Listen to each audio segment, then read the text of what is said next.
So I love that you're educating people on the quality of, and that you're so passionate about it, Yeah. because you don't see that. And the thing is, listen, the media and the government did a great job of demonizing this plant. They did. They just did a great job. Mhm. And that's why ashwagandha is not, it was never, under the list. Mhm. So that's why there's still the stigma. It Yeah. probably will take at least another 5 or 10 years before people really go, oh, Mm. yeah, And that's a pretty good forecast. That really is. yeah, Yeah.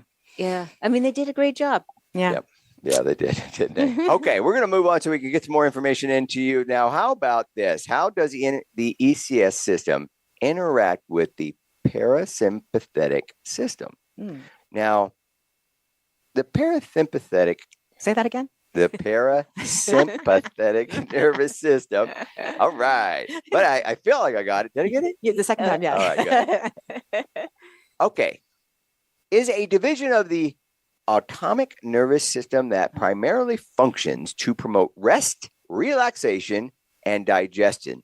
It counterbalances the sympathetic nervous system, which is responsible for fight or flight response.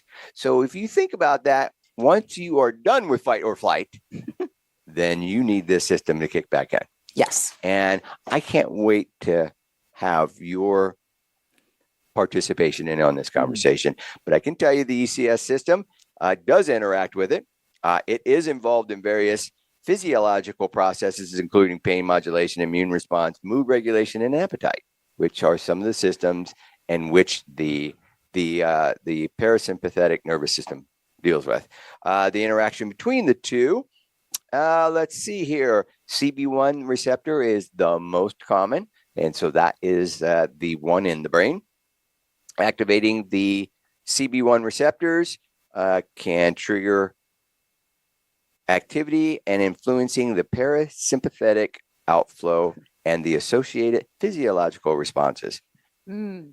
Okay. And that means? Playing a role in regulating the release of neurotransmitters involved in the parasympathetic signaling, and such as acetylcholine.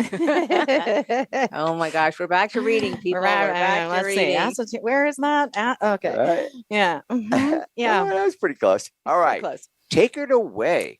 So I'm extremely passionate about this whole subject. And I'd love to learn about the ECS system. Like, I'm fascinated now because, of course, meditation can help all these things, as I've said multiple times. Yep. Let's be real. Most of us are in the fight or flight all the time. Nowadays, we're it's just constant. Our phones. It's the phone. It's the phone. You pick it up. Nobody puts their phone in the other room.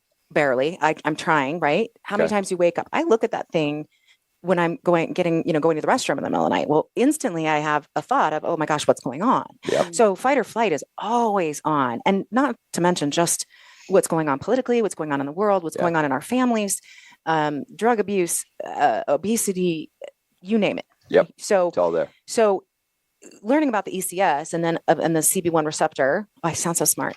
And then what meditation and can do for all of that is fascinating to me. And one of the particular things that I'm very passionate about is something about the appetite.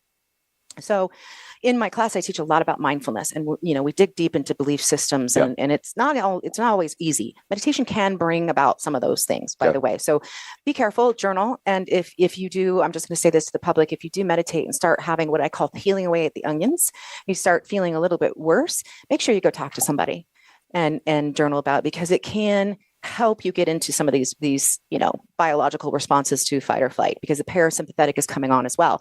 What happens too is these days when the parasympathetic lights up, a lot of people don't know that that's supposed to happen. Mm-hmm. Right. Because they're so used to being in the fight or flight and the busyness and the chaos and cortisol levels that are, up, and your adrenal levels that are up and all that. So, but the appetite is huge.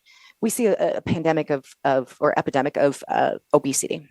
And I have a friend named Will Almijo, and he has a very good nutrition program. And one of the things we talked about is that you can lose weight on any sort of diet, but if you don't get into your mind and your mindfulness and really dig deep, which I think meditation and CBD can definitely help when they bring together, you're going to revert back. Yep. And so nobody's talking about that in the weight loss industry. And so it's something I'm very, very passionate about. Mm-hmm. Yes. I think if you can again, and this is why I'm so interested in this, is controlling those urges. Yeah. I keep saying controlling. Should I say being aware of those urges? Recognizing and then responding to them instead of reacting. So let's respond to our urges and be aware of them, or our thoughts, or our emotional responses to, hey, I'm stressed out, I want to eat, or I'm stressed out, I want to drink. Let's respond to them. And in response means you're making an educated choice whether you're going to actually indulge in that, and you know why, or you're going to say, okay, I'm not. But reaction is that instant when you're in fight or flight. Yeah. It's, when you curse somebody out. Yeah. So. Now, let me add to this, because the parasympathetic nervous system, so when we talk about its counterbalance to the fight and flight, let's go into detail so people understand and can connect with the conversation that you're having. So some of the things that it promotes is rest, relaxation, and digestion. Let's talk about digestion, because it stimulates digestion.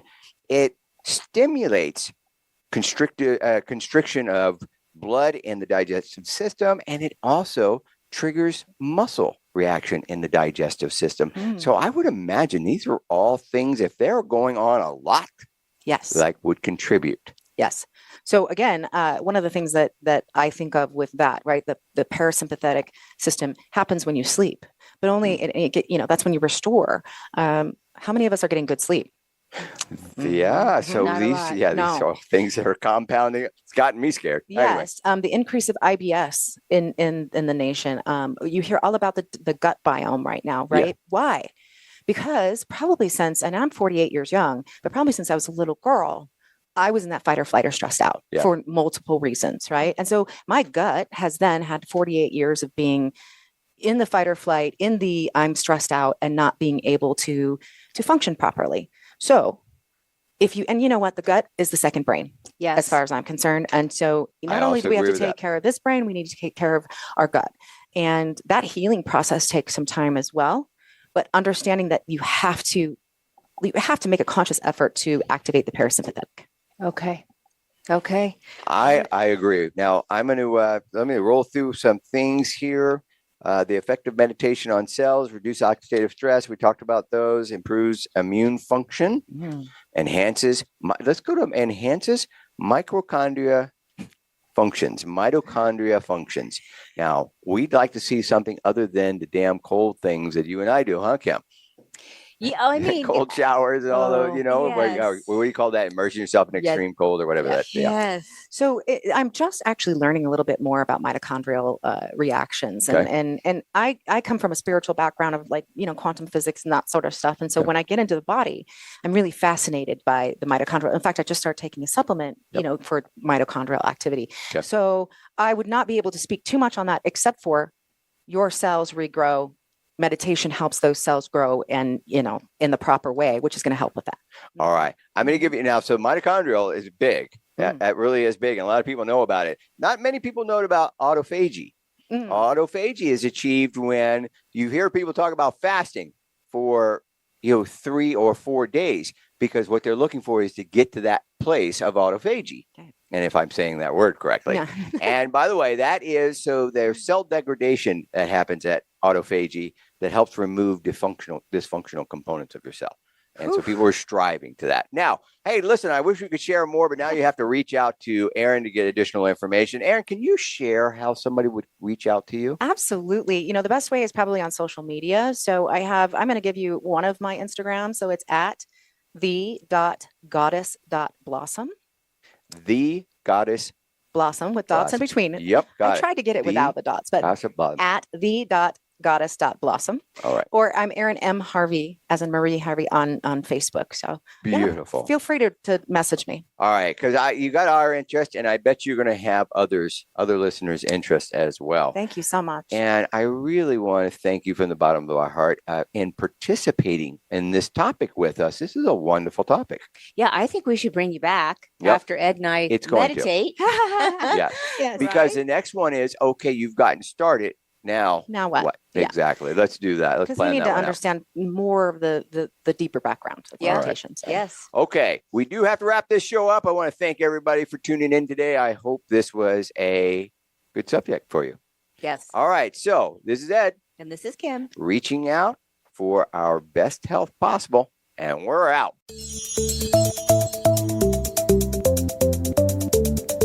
Thank you for listening to the CBD Ed Show. Please join your host, Ed Cheney, for another edition next Friday at 11 a.m. Pacific Time, 2 p.m. Eastern on the Voice America Variety Channel. We can also be heard each week on the Voice America Health and Wellness Channel.